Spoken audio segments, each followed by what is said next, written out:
नहमदुहु व नुसल्ली अला रसूलिहिल करीम अम्मा बाद फ़ाऊज़ु बिल्लाहि मिनश्शैतानिर्रजीम बिस्मिल्लाहिर्रहमानिर्रहीम। ਵੇਲੇ ਦੀ ਗੱਲ ਦੇ ਵਿੱਚ ਅੱਜ ਅਸੀਂ ਮਾਹਿ ਜ਼ਿਲ ਹੱਜ ਦੇ ਹਵਾਲੇ ਨਾਲ ਫਲਸਫਾ ਹੱਜ ਅਤੇ ਤਵਾਫ ਬੈਤੁੱਲਾ ਦਾ ਅਸਲ ਰਾਜ਼ ਇਹਦੇ 'ਤੇ ਅਸੀਂ ਗੱਲ ਕਰਾਂਗੇ, ਕਿਉਂਕਿ ਇਹ ਗੁਫ਼ਤਗੂ ਕਾਫੀ ਲੰਬੀ ਹੋਏਗੀ।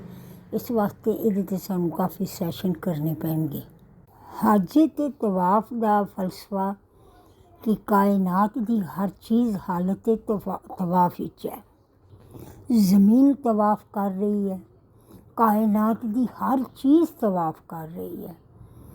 हदीस पाक है कि अल्लाह तबारक व तआला फरमांदे ने कि जदों जिस बंदे दी भलाई दा अल्लाह इरादा कर लैंदा है तो ਉਹਨੂੰ दीन ਦੀ समझ अता फरमा ਦਿੰਦਾ ਹੈ।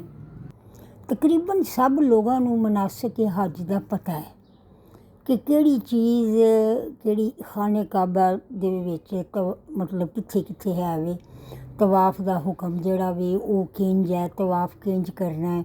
ਸਫਾ ਮਰਵਾ ਦੇ ਵਿੱਚ ਜਿਹੜਾ ਵੇ ਉਹ ਸਹੀ ਕਿੰਜ ਕਰਨੀ ਹੈ। ਸਫਾ ਅਤੇ ਮਰਵਾ ਸ਼ਾਇਰਿल्ला ਅੱਲਾਹ ਦੀਆਂ ਨਿਸ਼ਾਨੀਆਂ ਦੇ ਵਿੱਚੋਂ ਨੇ, यानी कि ये साढ़े वास्ते इशारा मंजिल ने।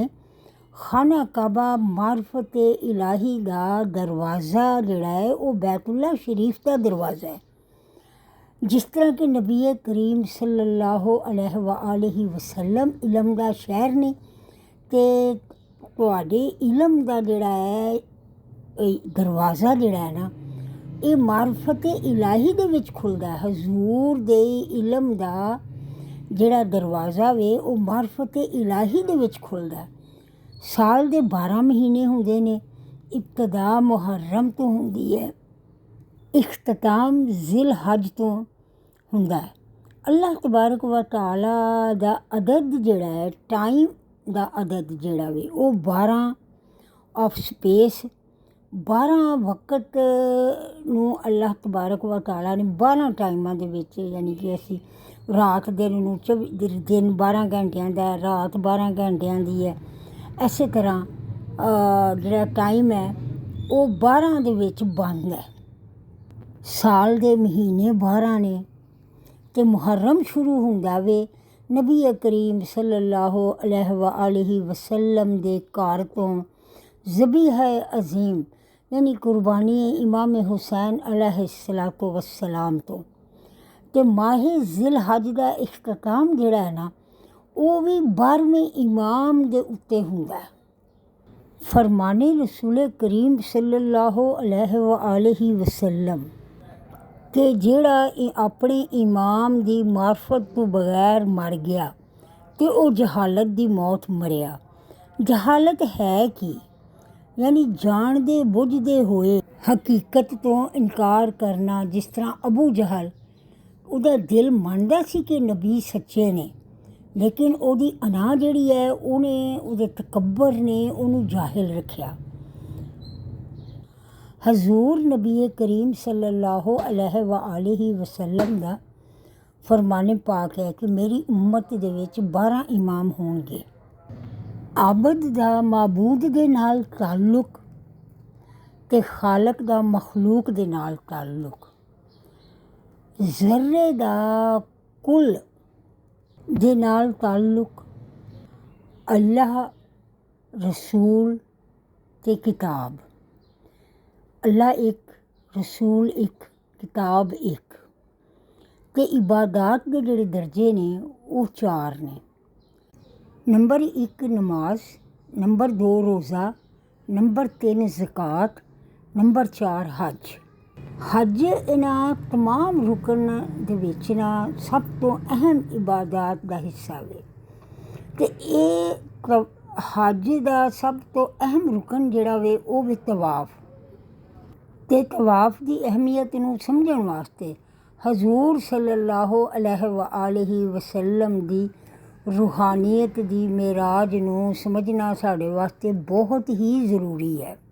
हजूर सल्लल्लाहु अलैहि वसल्लम दा फरमान है कि कायनात दा राज ज़र्रे दे विच है। साइंस अज साबित करदी है कि कायनात दी ਸਭ ਤੋਂ ਛੋਟੀ ਚੀਜ਼ ਜਿਹੜੀ ਜਿਹਨੂੰ ਅਸੀਂ ਜ਼ਰਰਾ ਕਹਿੰਦੇ ਹਾਂ ਰੇਤ ਦਾ, ਉਹਦੇ ਵਿੱਚ ਜਿਹੜਾ ਵੇ ਕੁਆਂਟਮ ਜਿਹੜਾ ਵੇ ਉਹ ਛੋਟਾ, ਸਭ ਤੋਂ ਛੋਟਾ ਵੇ, ਅਤੇ ਕੁਆਂਟਮ ਤੋਂ ਵੀ ਛੋਟਾ ਆਈਟਮ ਹੈ।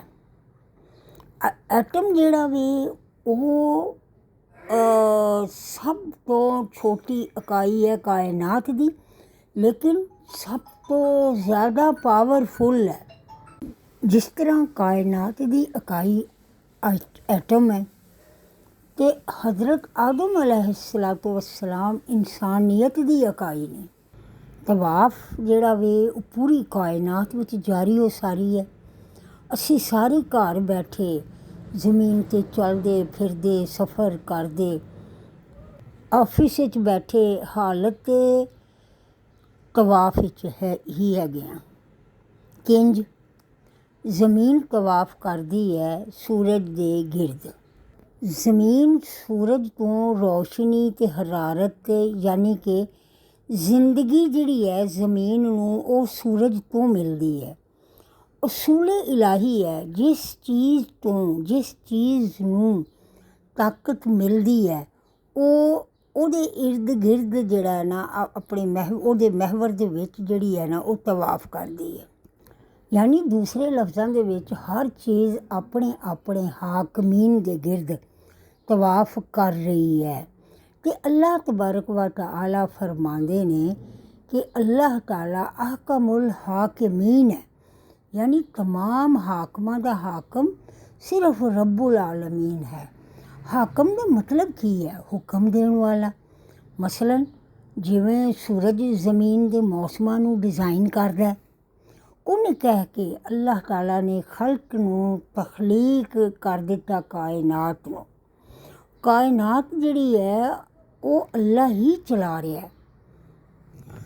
हज़रत आदम अलैहिस्सलातु वस्सलाम रूह, उन्हां दी जिहड़ी रूह है अल्लाह दा अमर है, ते रूह जिहड़ी है वो मार्फत इलाही है, जिहनूं हज़रत आदम दे विच ते उन्हां दी औलाद दे अंदर रख के अल्लाह तबारक व तआला ने ज़मीन ते भेज दिता। यानी मार्फत इलाही दूसरे लफ्ज़ां विच कहिए तो हर इंसान दे अंदर अव्वल तो मौजूद है। कोई मन्ने या ना मन्ने, तमाम अजराम फलकी जिहड़े ने क्लाक वाइज, यानी जिधर घड़ी दियां सूइयां फिरदियां ने ना, ਉਹਦੇ ਉਸੇ ਸਰਕਲ ਦੇ ਵਿੱਚ ਜਿਹੜਾ ਹੈ ਨਾ ਪੂਰਾ ਨਿਜ਼ਾਮ ਕਾਇਨਾਤ ਜਿਹੜਾ ਹੈ ਨਾ, ਜਿਨੇ सूरज चन्न सितारे सैयारे ये सारे जिस तरह घड़ी फिरदी है ना उस हिसाब के विच चक्कर लगा रहे हैं कायनात दे विच। लेकिन बैतुल्ला शरीफ की एनर्जी जिहड़ी है वो एंटी क्लॉक वाइज है। ये बड़ी सोचण ते समझण वाली गल है। कायनात का सारा निज़ाम जिहड़ा है वो बैतुल्ला शरीफ की एनर्जी के नाल वो चलदा है। यह एनर्जी जिहड़ी है सैकड़ों हज़ारां साल पहले तो मौजूद है। यह तवाफ़े खाना काबा दी जिहड़ी है इट्टां दे विच जिहड़ा वे इट्टां दा बनिया होया घर, उहदा असीं तवाफ नहीं करदे, बल्कि तवाफ अल्लाह दे इज़न यानी अल्लाह दे अमर नूं है, जिहड़ा वो इस घर दे अंदर उहदे अंदर जिहड़ी एनर्जी है उहदा तवाफ कीता जांदा है। उस एनर्जी नूं रब्बे करीम ने बैतुल्ला शरीफ दे अंदर रख दिता। खाने काबे दे अंदर जिहड़ी एनर्जी यानी रूहानियत दा नूर है वो बैतुल्ला दी रूह है। जिस तरह असी इंसान गल कर रहे हैं तो साढ़े अंदर कौन बोल रहा है? रूह गल कर रही है। अगर रूह निकल जाए तो जिस्म बिल्कुल बेकार है। जिस्म की जिंदगी की बका रूह दे नाल है, तो रूह की ग़िज़ा ज़िक्र इलाही है। अगर रूह नूं ज़िक्र इलाही ना दिता जाए तो रूह कमज़ोर तो लागर हो जाती है। जिस तरह रूह के बगैर जिस्म मुर्दा हो जाता है। अज का सैशन अज इत्थे ही असी इख्तिताम पज़ीर कर रहे हैं। सदक़ल्लाहुल अज़ीम। इंशाअल्लाह अगले सैशन असी तफसीली गल करांगे। ਮੇਰੇ ਰੱਬ ਨੇ ਜੋ ਫਰਮਾਇਆ ਉਹ ਸੱਚ ਹੈ, ਮੈਂ ਉਹਦੇ 'ਤੇ ਈਮਾਨ ਲਿਆਂਦਾ।